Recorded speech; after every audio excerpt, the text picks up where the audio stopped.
De que viene la revolución, para que se asustan será pa' mejor.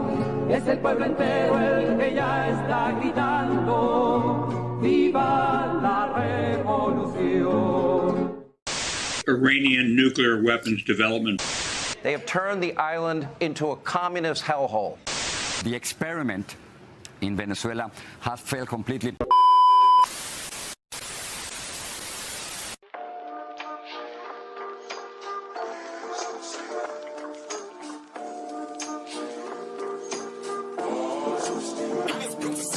La bestialidad imperialista. Bestialidad que no tiene una frontera determinada ni pertenece a un país determinado.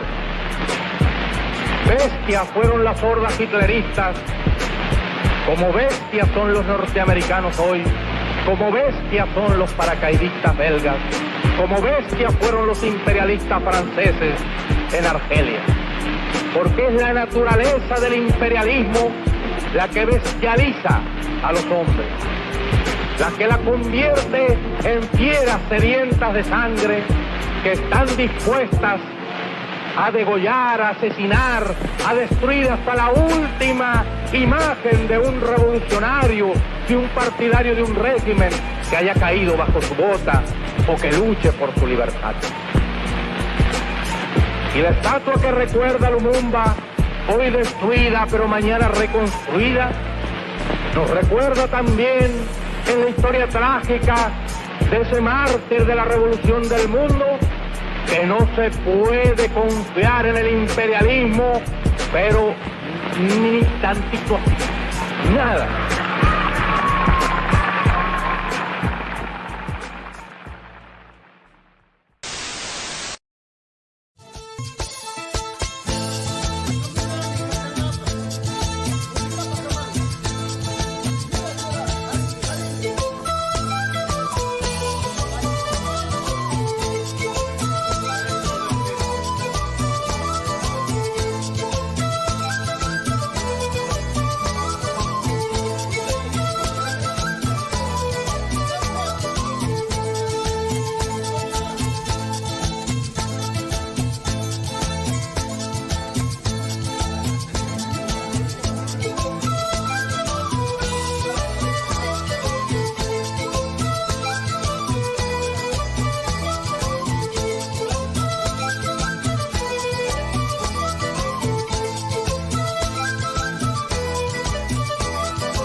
What's up, everybody? Greetings from Chumash, Indigenous land.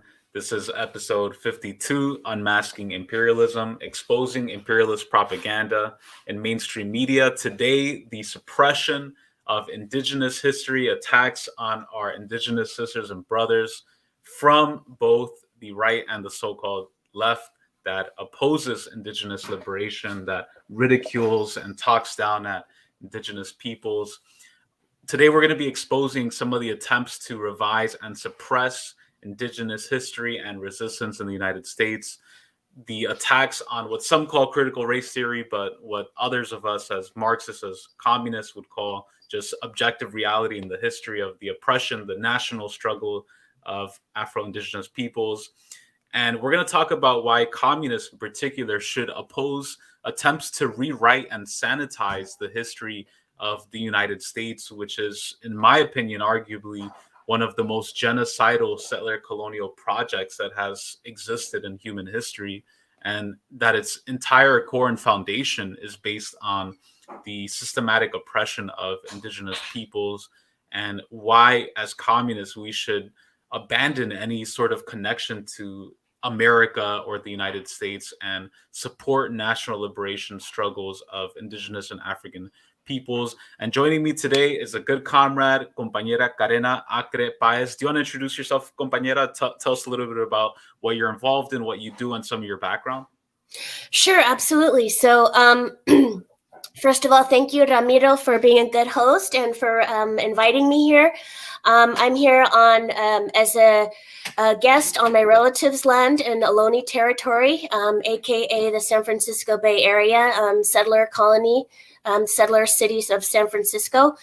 And so I guess my background is kind of varied. I mean, I've been involved in a lot of political and social justice campaigns, and have been like 1 million missing and murdered Indigenous women, the Dakota Access Pipeline, election integrity, and also building independent media platforms since Standing Rock, as well as working in a leadership capacity for an organization that was involved in promoting the idea of a broad front coalition for a new working party for the working class. And then professionally, I've been working in the field of immigration law for about 20 years.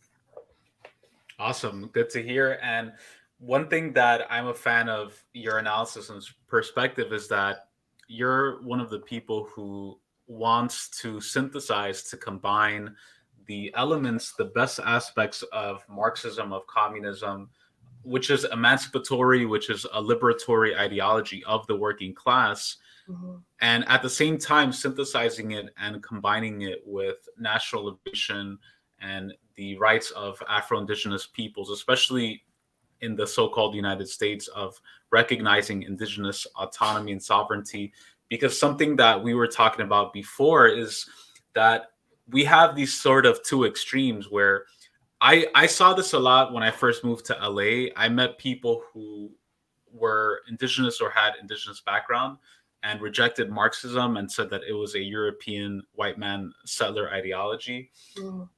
But conversely, on the other hand, growing up in New York, growing up in the East Coast and the industrial white homeland of the US, quote unquote, homeland, I met also some leftists and Marxists who rejected any sort of idea of indigenous liberation and sovereignty. They were very tied to this idea of America. First of all, when white people say America, I'm already sus, because we already know the connotation of that word.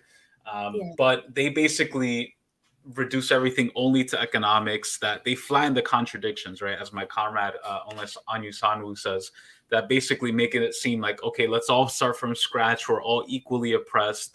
There's no differences in national liberation, which I also think is very harmful. And it seems from the onset, it seems to be very progressive, right? Because you're saying, okay, I don't care about race or I don't look at color. But then by doing that, you're being kind of, insensitive to the genuine struggles of indigenous people. So maybe, why don't you tell us a little bit about your views on the importance of combining both? Sure. So I think that, first of all, I mean, it's a very common talking point, right, by a lot of people who are, rejecting Marx on the sole principle that he was of European origin, right? And so I would say that, first of all, just to start out, I would say that we don't look toward Marxism as because we want to uphold European or white supremacist values, but we look to it because we need to understand that which we need to destroy. We need to understand that which oppresses us. We need to understand those systems. But by citing that it's just a European ideology, I mean, that's kind of just flatly untrue, because that's ignoring great it's a tool for liberation, right? We can use Marxism as a tool for liberation, but we can also see the emergence of so many different national liberation movements that used Marxism, but they are obviously specific to the material circumstances under which those revolts arise. So you're ignoring all these other great communist socialist thinkers if people are only talking about Marx. I mean, so they're kind of doing that which they claim to oppose, right? Because they're ignoring all these other indigenous people, like we have many throughout, like Carlos Mastingueri, so many people that we can look to that show how it is going to work for us, or we can imagine it working for us based on the specific material circumstances under which we came under oppression. Yeah, and so definitely. we need to.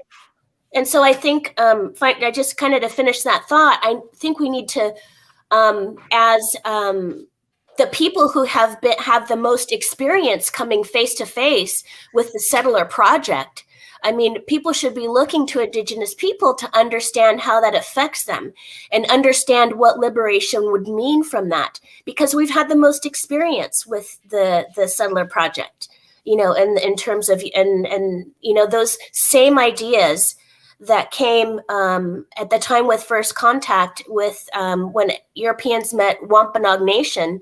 It wasn't just to come and steal or take land. It was also, they also had to come and destroy a communal ethic that was all over Turtle Island. They had to come and destroy that communal ethic in order to make the Pan-European capitalist project successful. So when we're looking at why should we be looking at communism? Because we were living original communism before it was called communism. And we have our own life systems and societal systems and legal systems and national systems because we are a conglomeration of nations in the Western Hemisphere. So we have our own systems that we need to look back to in order to imagine and realize thrusting off this oppression that came 500 years ago and these systems of colonial infrastructure that keep and sustain that system.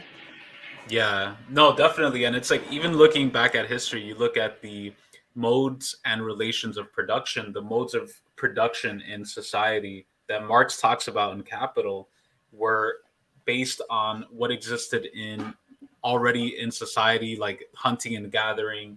Yeah. The relations of production were communal and horizontal and were shared. There wasn't this intermediary known as capital or as money that existed outside of what was already in nature that people worshipped, which I think was something different that the Europeans brought, like this worship of money and this glorification of these little pieces of magic squares that had no intrinsic value. Indigenous peoples would look at it and say, what the fuck is this? This has no, you can't eat it or hunt with it.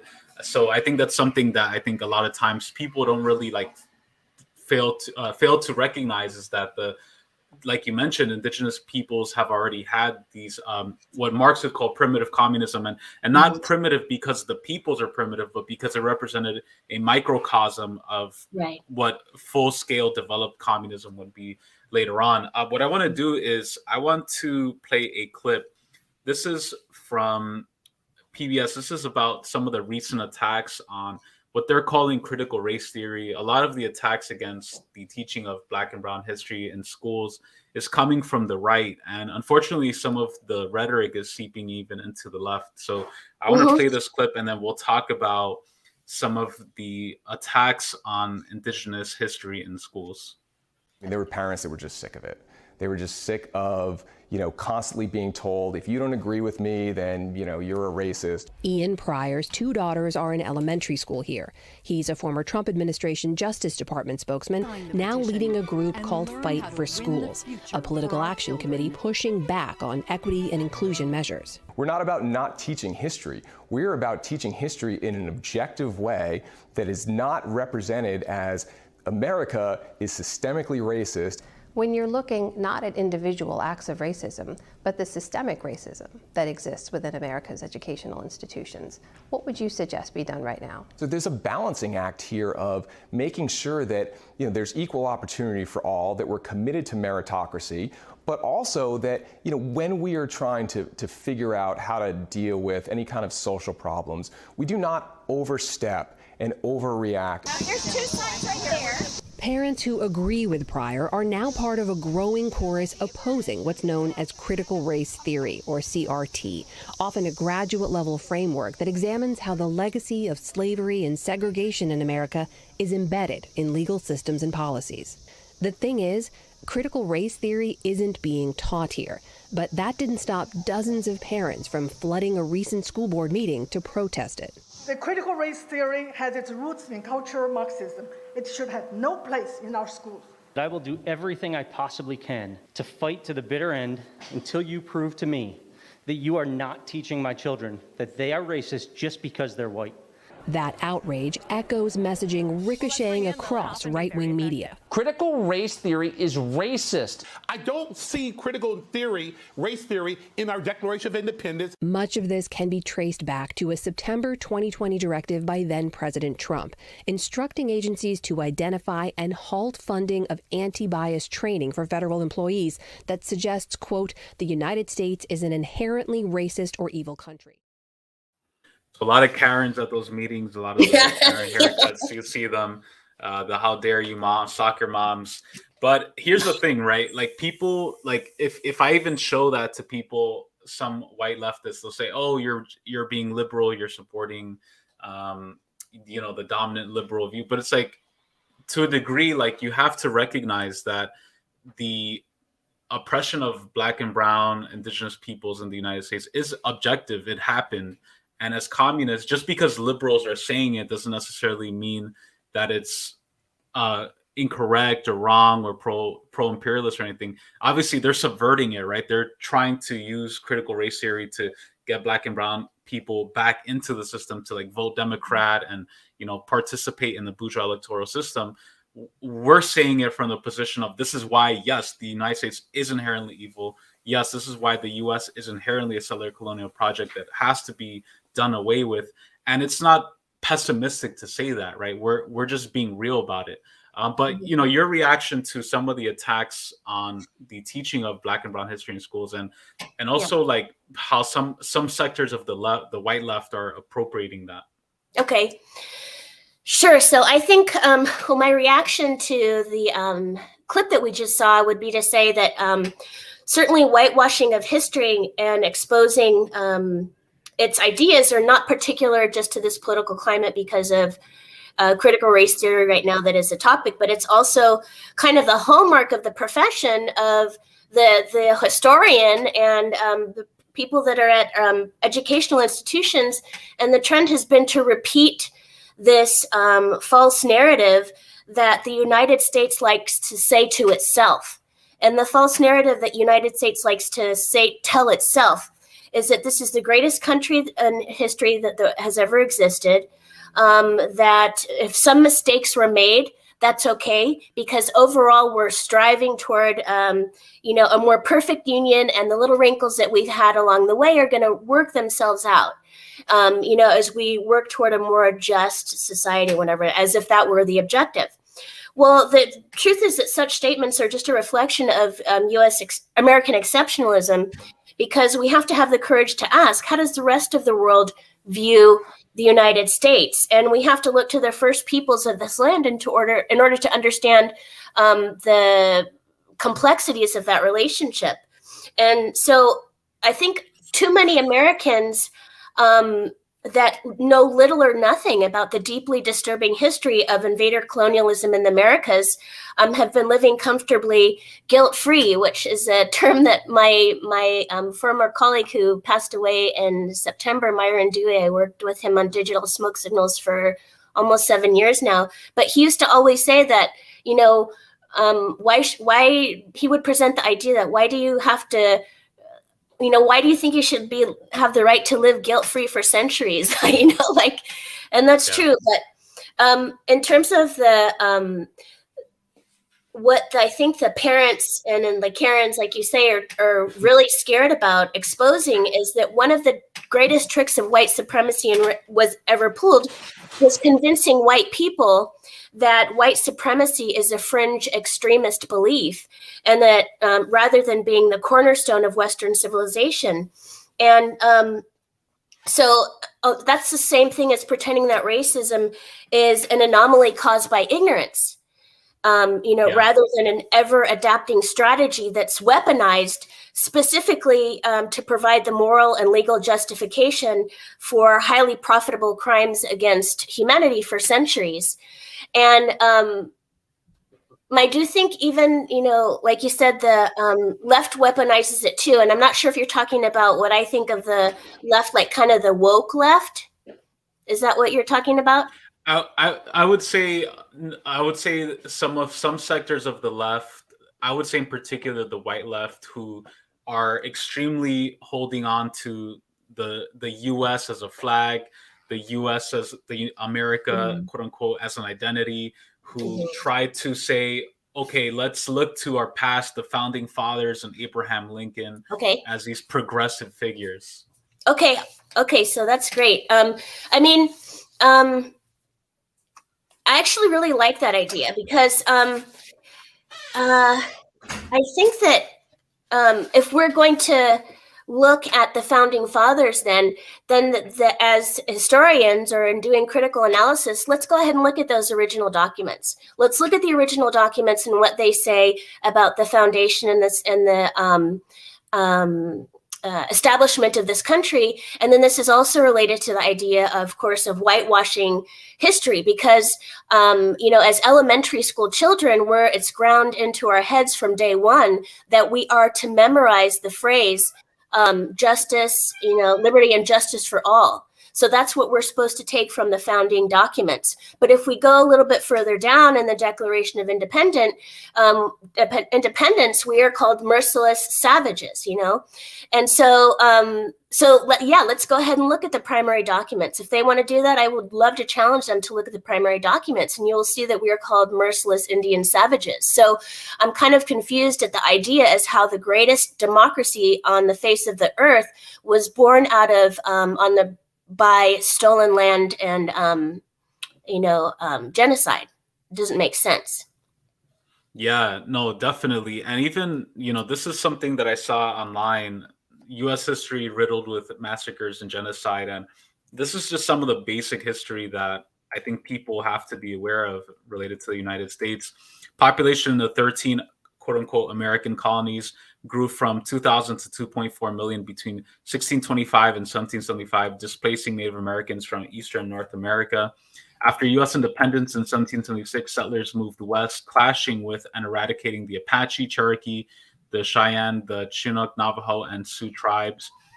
And one of the things that I think is crazy, 100 million indigenous people in the Western Hemisphere were killed or died prematurely because of Europeans and their descendants in 5 centuries. 12 million indigenous people died within present U.S. geographical boundaries between 1492 and 1900. So, and that's just indigenous oppression, right? We have 35 million men, women, and children who were kidnapped, enslaved from Africa to the New World between the 16th and 19th centuries. Just basic information about the genocide and history of the United States. And now, here's the thing. Immediately, what some on the white left will do is they'll say, well, every country in the Americas has the same history. They'll say, Cuba also had a white settler class. They'll say Brazil also had a white settler class. And the left there is able to use Cuban nationalism or Brazilian nationalism. So therefore, we can do the same in the United States.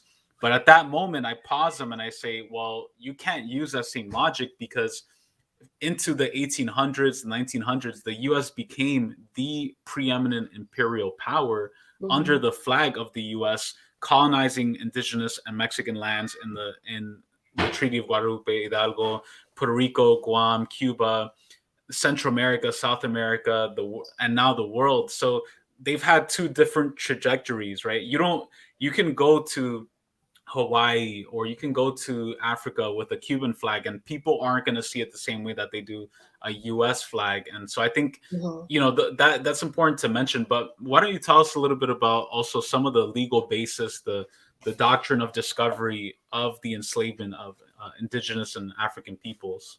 Sure. So I guess we'll start really briefly with a definition of settler colonialism. For anyone on the stream who is not familiar with the term, we'll be referring to this more. So I would look to Roxanne Dunbar Ortiz, a noted historian, look to her for the definition of settler colonialism, which she says is the process by which an imperial power seizes native land, eliminates the original population by force or removal or genocide, and then resettles the land with foreign invading population. So in the United States, as you mentioned, also with the theft of African people. So then the removal of indigenous people coincided with the growth of slavery. So the expansion of that institution of slavery, of chattel slavery in the United States, they were parallel dynamics. And so specifically about the doctrine of discovery, what it is, it's a medieval canon law, and it originated with a papal bull that said that according to this law, then the European Christian monarchies acquired title to the lands they discovered, as well as the indigenous inhabitants that were on those lands. And the indigenous inhabitants then lost their natural right or inherent right to those lands because the Christian Europeans simply arrived and claimed it. And the Pope ordered this. He basically split the hemisphere and said, okay, part is going to go to Spain and then part is going to go to France. And then also defined as in defining this property or real estate, it was another form of this property was enslaved African bodies. And so from the 15th to the 20th century, most of the non-European world was colonized under this legal standard called the doctrine of discovery, which was spiritual, which is a spiritual law, not only by existing as, a papal bull, but the reason why it's significant is because it has a religious element to it. Therefore, it becomes unquestionable because it's ordained by, God. So it's like, how can you question that and be a good Christian? But the doctrine established that anything that was quote unquote discovered by these European Christian nations was rightfully theirs that they could take. And so some people may ask, well, how is, and this actually, this definition or this legal standard was also used by settler colonialism of republics like Argentina, Uruguay, Paraguay, Chile, after they won independence and became republics. This led up to the 1948 Genocide Convention because they were forcibly removing children, they were preventing births, and all these kinds of things that fall under the international law's definition of genocide. So that is what it led up to. But people may ask, okay, so why should the United States care about the doctrine of discovery? Well, the doctrine of discovery was also brought to the newly created U.S. States because Secretary of State Thomas Jefferson asserted that the doctrine of discovery developed by European states was international law. And so by that default, Thomas Jefferson is confirming that because it's international law, therefore it's also U.S. government law. And so that was the precedent that they brought into all the universal standards that apply to all the settler colonial institutions. And what I mean by that are like courts, right? Because the courts of the settler institution nation are simply there not to bring justice, but they're there to uphold the systems that allow, the settler colonial and U.S. empire to remain in power. So codifying the doctrine of discovery into domestic law happened in 1823 when the United States Supreme Court issued a decision. Actually, it was a collection of decisions. It was 3 decisions. One affected Cherokee Nation in Georgia.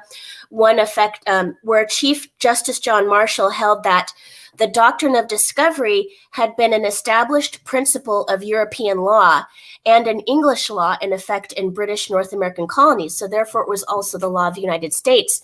And even in contemporary history, Ruth Bader Ginsburg, the former U.S. Justice Supreme Court, Ruth Bader Ginsburg, used the doctrine of discovery to rule twice in her Supreme Court decisions that to justify why indigenous land should not be repatriated to indigenous people. So it's up until this present day, that same legal standard is being used in U.S. courts. That's wild. And even when you say that, because RBG, she's heralded as this liberal, oh my God, she's a boss, girl boss, she's amazing. And liberals and conservatives both use these doctrine of discovery laws to maintain white supremacy, to maintain their hegemony over stolen land. And I think one thing that comes to mind when I'm hearing all of this is also the so-called state of Israel and Palestine. Mm-hmm. And Palestinians are the indigenous peoples of that land, the Philistines, and the Israelites came and killed them and established the kingdom of Judah and Israel long ago, but they basically settled those lands and now they're resettling those lands. And what bothers me is that when we're talking about settler colonialism and white supremacy, once it actually happens, once there's already that process of systematically kicking indigenous peoples off their land, once they're already wiping out their culture and history and traditions, then all of a sudden everyone is equal and even, and there's no race contradictions. We're just humans, we're just people. We don't see color. And it's so disrespectful to me because it's kind of like somebody coming into your house unannounced, eats all your food, takes your shit, and just stays there for months. And you're like pointing out this whole time, like, hey, I never invited you here. You're coming into my house. You're trying to live here. And then all of a sudden now we want to talk about, oh, we're both equals. Let's just start off from scratch, where it's like, no, like you came here, you settled here. You weren't supposed to be here to begin with. And I feel like that sort of mentality is very inherent into the white supremacist settler, because here's the thing, right? Most people who uphold settler colonialism, it's not like they're saying, oh, good, like, white people are superior and we're going to stay here. We deserve these lands because we're stronger and better. Like most of the time, most white people you meet, they're not going to say that, right? But the way white supremacy and settler colonialism manifests itself is by trying to overcome that history, by trying to act like it never happened. We're past that. That's in the past. Like this is now, we're all Americans, we're all Israelis, we're all whatever settler colonial project you want to say.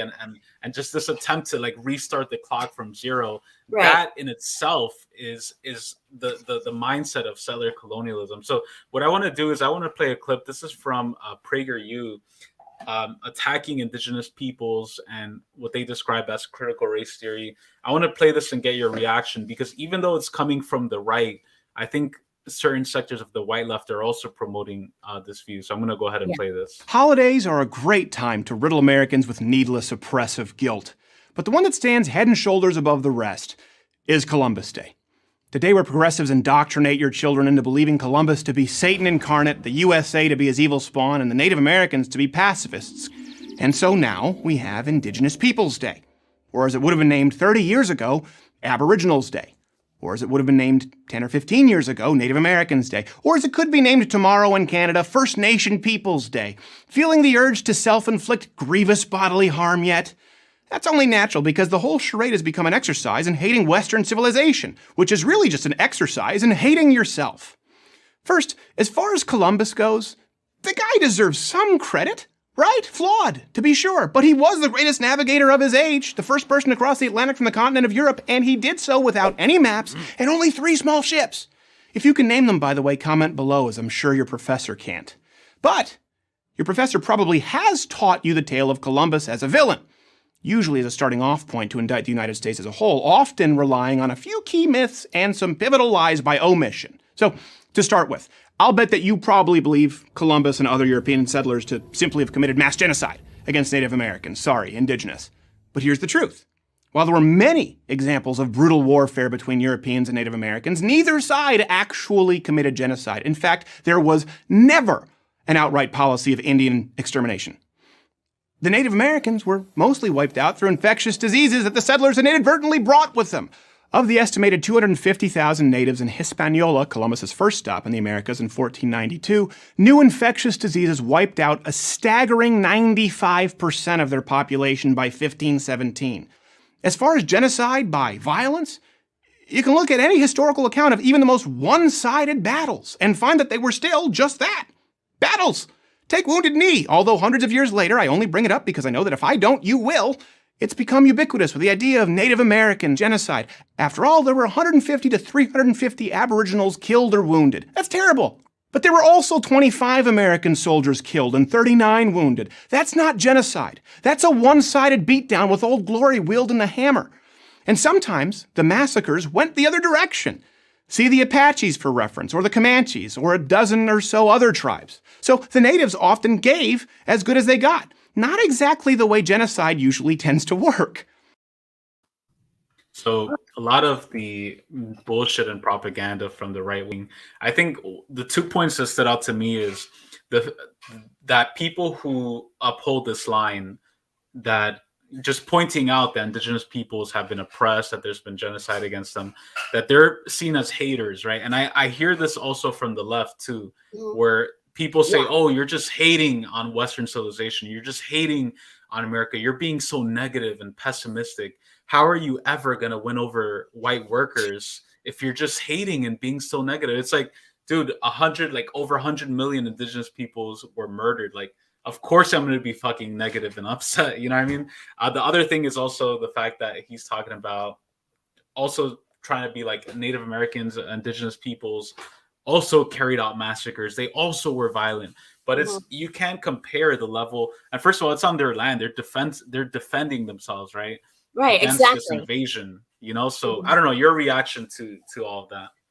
Yeah, so I mean, I kind of think that it's kind of it reminds me of something that Reyes Lopez Tijerina said. He was known as El Tigre. He was involved in like real life land back, as in with rifles at the courthouse type of land back activity in the 70s. And Reyes Lopez Tijerina said that he thinks that part of the psychological, well, I'm going to refer, first of all, I should clarify that what I'm going to address is about the inversion of the truth that we saw in that clip from that guy. And I'll specifically also address Wounded Knee.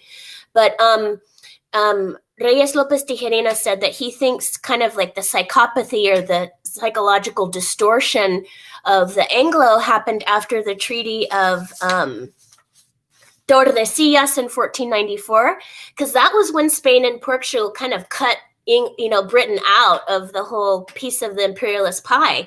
And so in order to maintain in order to be successful capitalists, the Anglos then had to legalize piracy. And so Reyes Lopez Tijerina says that what they've done is they're just torturing themselves, and they distort the own truth because they are so tormented by the fact that they went against their own religion, they went against their own morals, they went against their own laws, they went against all their supposed cultural idealizations in order to legalize piracy and be successful capitalists. And so the distortion of the truth is centuries old. We've seen it so many times before. It's the only way the settler colonial nation is able to continue, because it's based on, if it's based on like illicit activity, then you have to put in formal institutions that will uphold that illicit activity. Like in courts now, we even have courts justices ignoring the rule of law and determining that territory that is not governed by treaties at all of a sudden it's Canadian land. We're seeing that happened with the Wet'suwet'en people in Canada right now, but also I think in a specifically addressing the issue of Wounded Knee, he says it was a battle in two ways. Actually, the truth is that there is a lot of political history that goes undiscussed in the Battle of Wounded Knee. What the Battle of Wounded Knee kind of solidifies was, for the first time in U.S. history, it's when the United States kind of backs corporations that had an interest in expansion. So what happened with Wounded Knee is there was you don't deploy 1/3 of the U.S. Army to a non-existent uprising. Why did the United States deploy 1/3 of the Army to a non-existent uprising? Because South Dakota was pivotal to the election of 1890. South Dakota was really important because there were corporations that were interested in expansion. And so the United States government, for the first time, got behind corporations in that interest. And 1/3 of the U.S. infantry was deployed against initially some Sioux that were not from Red Cloud's group. They when they arrived there, they got tremendously scared. They moved to another Lakota group to seek refuge with them. That's how they ended up with Red Cloud's people, because they were literally running away. They were running away from them. There was no, and so like that's the most. I'm glad you showed that clip, because that's the most American example. That shows that what's behind this aggression and land theft is the interests of corporation.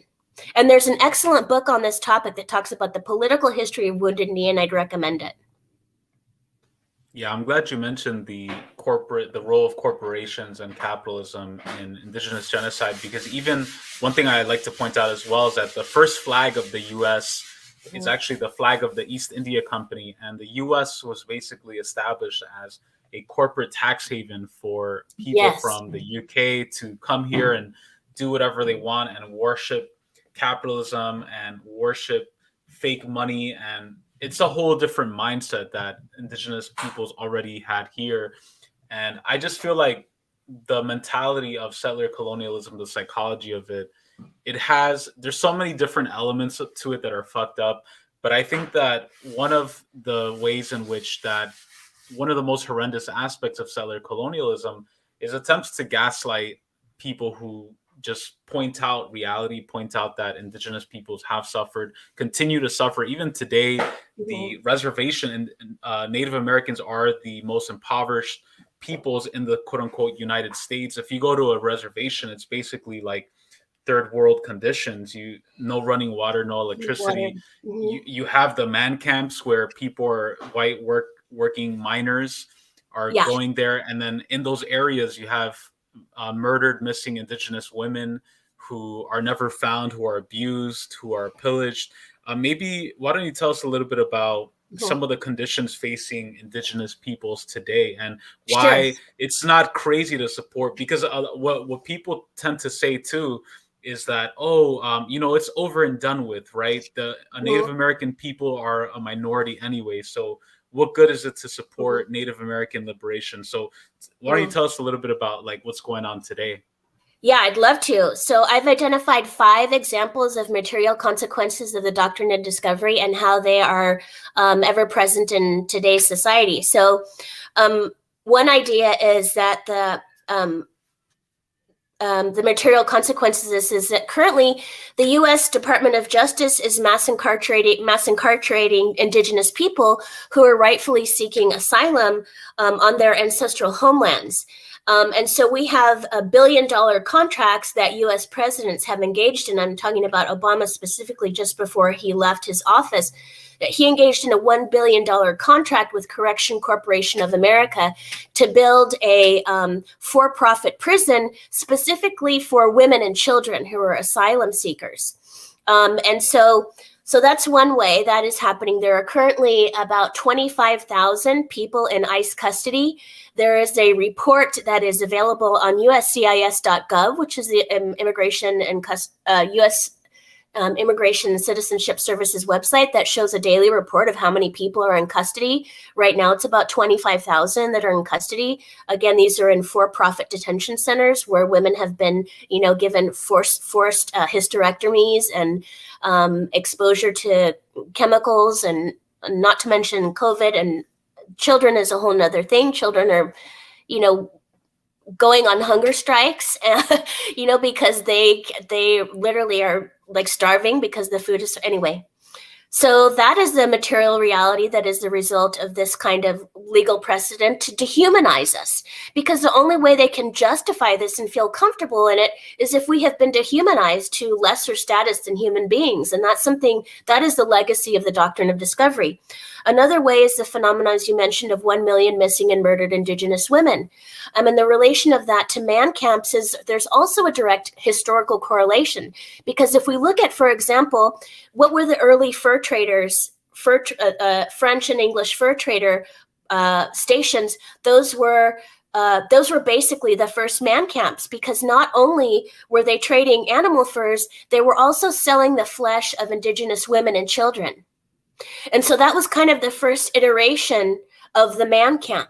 And what we mean by man camp now, for people that are not familiar with the term, is that it's basically a kind of a transient population of workers that work for extractive companies. So like pipeline workers, things like that. And what these man camps bring, and a lot of them are on the periphery of native reservations, actually, because that's where a lot of the environmentally racist extraction projects end up being, just like Standing Rock.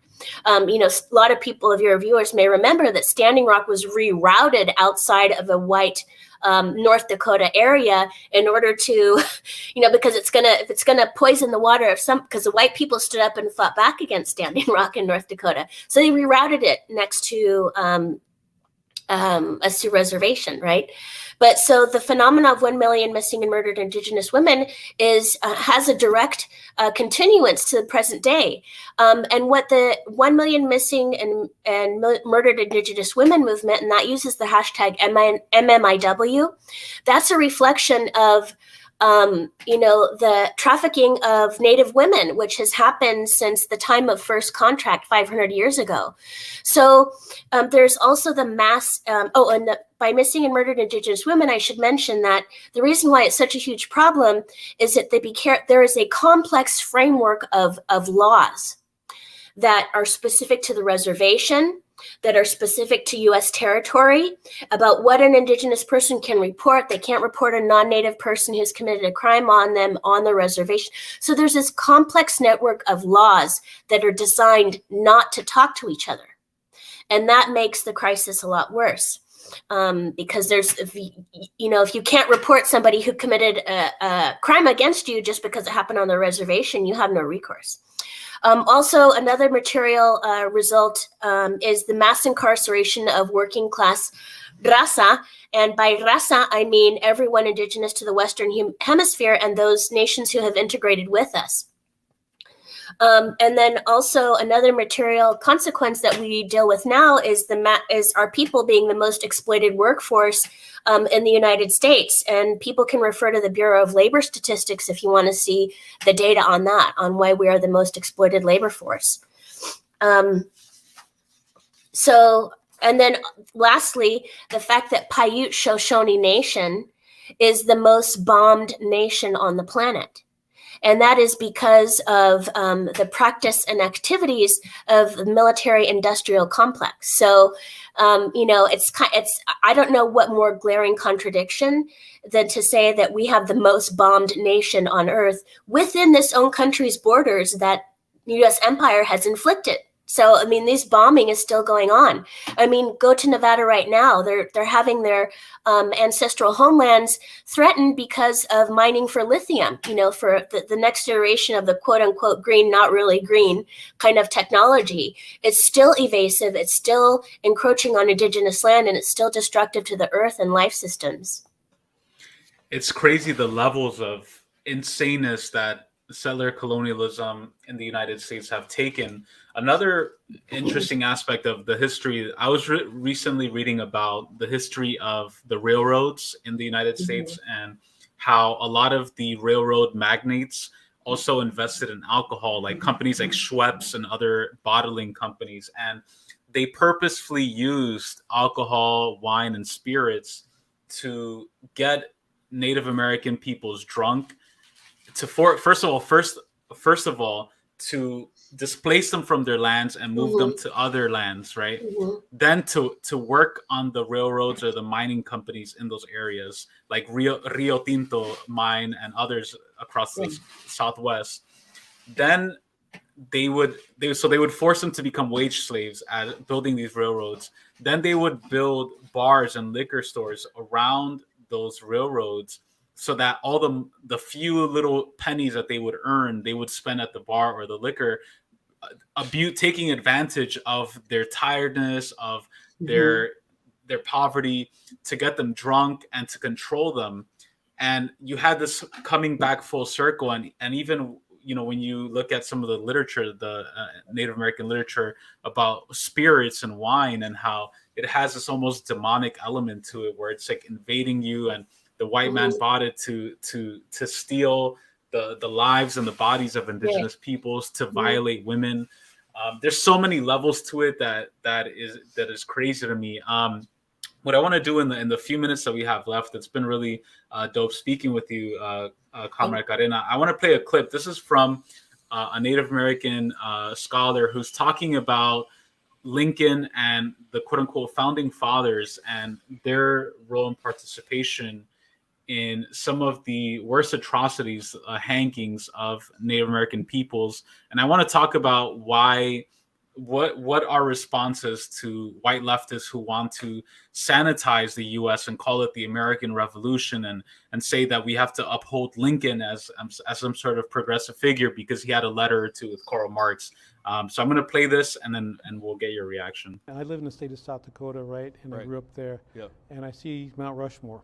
The four founding fathers, one of them anyway. Right. Yeah. Jefferson, Washington, Lincoln, and what's the other one? Roosevelt, right. Modern day founding father. Right. Well, each of them we can name. We teach our children. It's like, okay, George Washington, he's the village burner.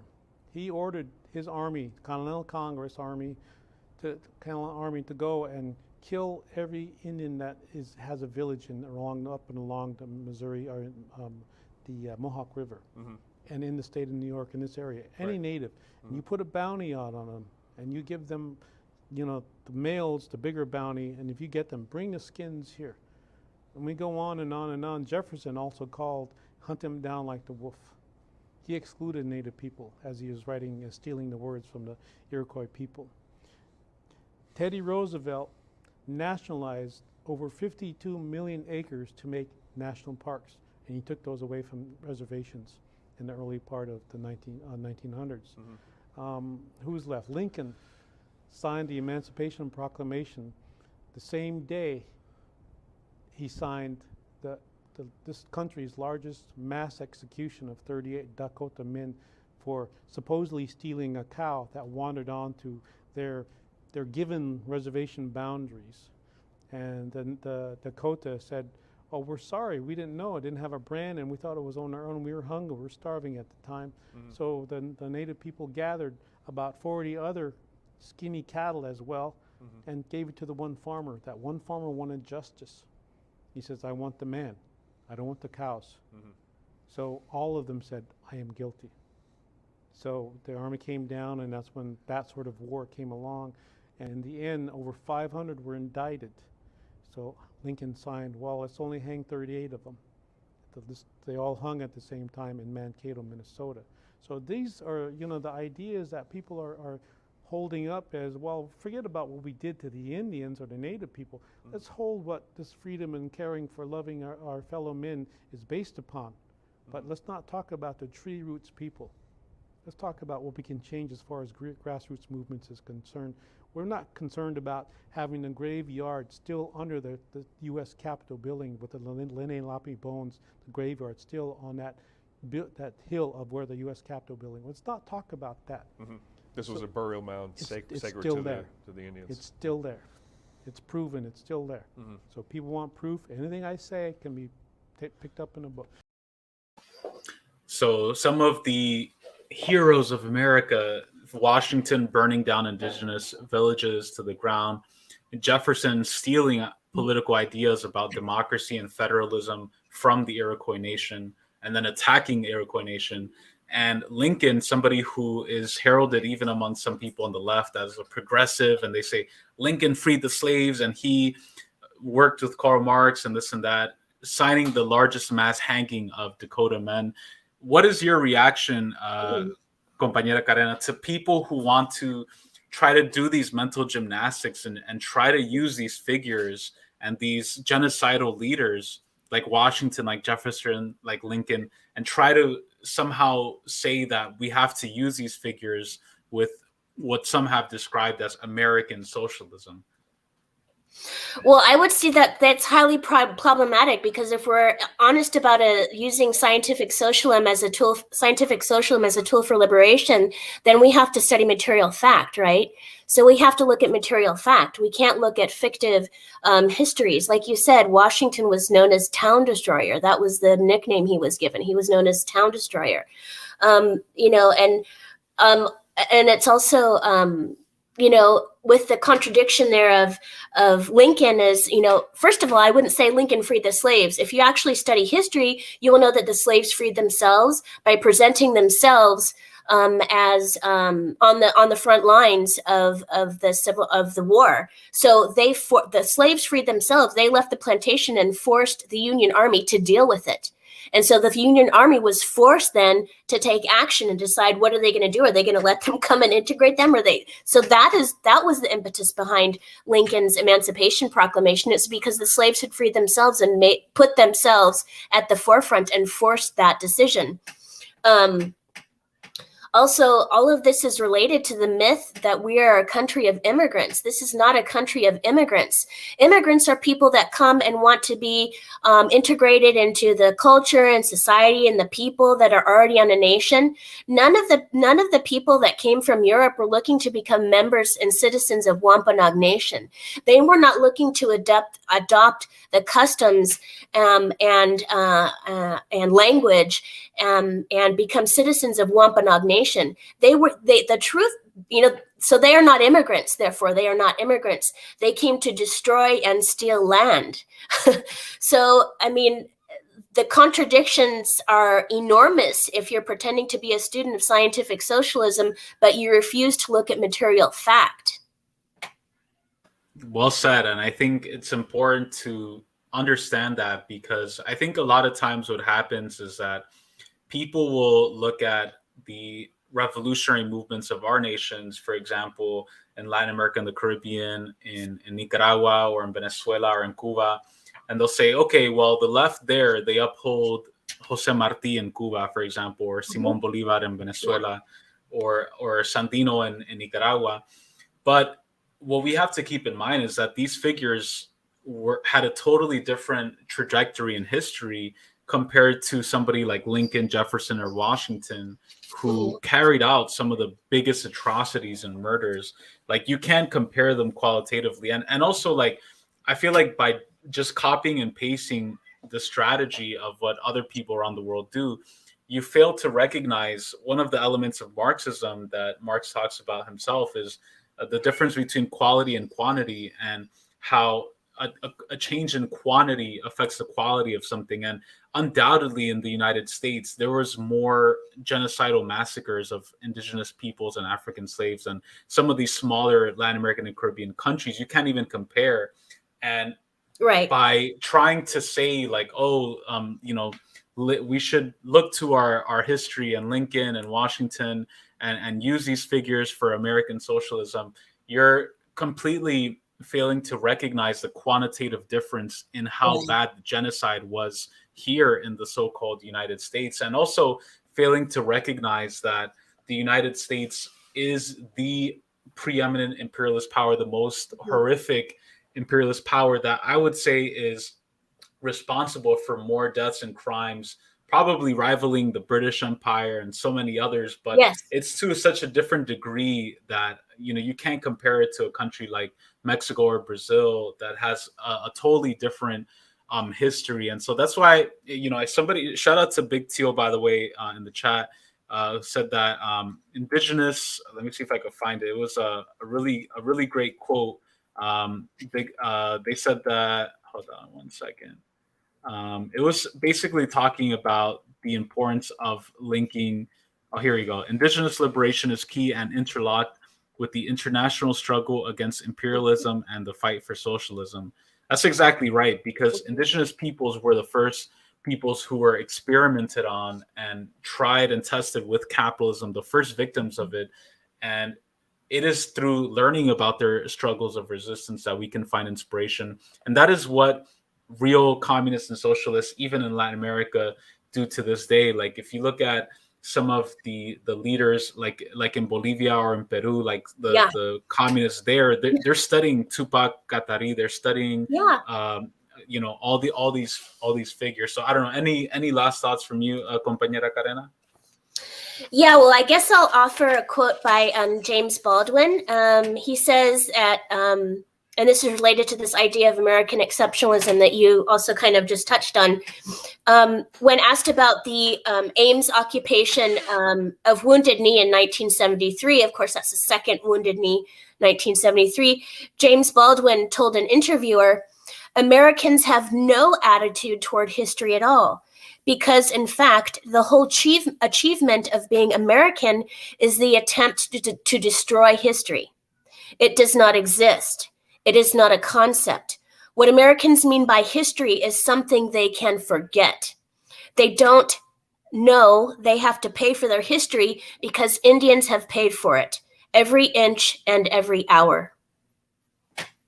Yeah, no, it's so true even to this day. And I think one of the most important tasks for communists in the United States is to figure out a way to move forward, to continue to build, because obviously, like, when we're saying all of this, the reaction from some white leftists will say is like, you're being pessimistic, you're not wanting to do anything, like, you know, you're giving up, and it's branded that way. But I think one of the best things that we can do as communists is support the actually existing struggles of indigenous peoples today. Some of them that you were mentioning earlier, murdered, missing indigenous women, fighting the systemic poverty and racism against Native Americans on reservations, and recognizing that they still exist, they're still in the population. And even, you know, where I'm speaking to you from now in LA, quote unquote, Los Angeles, we have huge indigenous populations of indigenous peoples, and all over the South and Southeast as well. You have a lot of migrants from Central America who are indigenous as well. People at the border who you mentioned who are indigenous. And indigenous liberation is not, first of all, indigenous people still exist. Second of all, indigenous liberation is still ongoing. And just because we point out that there is a qualitative difference between the oppression of the quote unquote white workers and Black indigenous peoples in the United States doesn't mean that we're pessimistic, doesn't mean that we're liberal or backed by the CIA or anything like that. But we're pointing out legitimate grievances of oppressed nationalities that communists should be defending. You know, it's just, it's crazy because I think it's being lost, unfortunately. You know, I think I agree. Yeah. And, you know, I think it's important to have discussions like these. And this is why even within Latin America and the Caribbean, you have the most oppressed national liberation movements happening there. Like, if you look at the history of revolutionaries in Nuestra America, a lot of them were Afro-Indigenous. You know, Zapata was indigenous descended. Sandino was indigenous descended. You know, you look at Facundo Martí, the founder of the Salvadoran Communist Party, he was indigenous.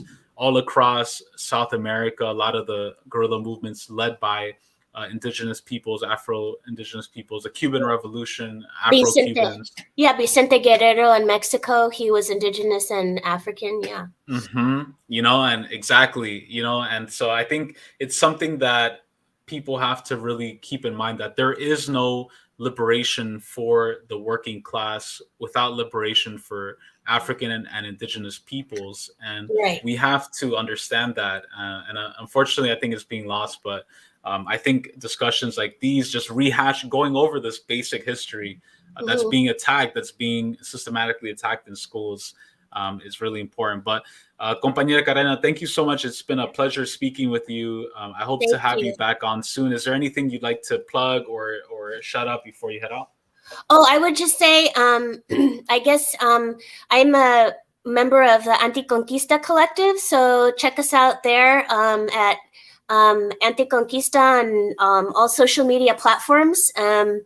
And so we have some interesting programming coming up for the end of this month. I can't mention it yet, but feel free to follow me. You can find me by my proper name on social media platforms. I'm most active on Instagram and Facebook.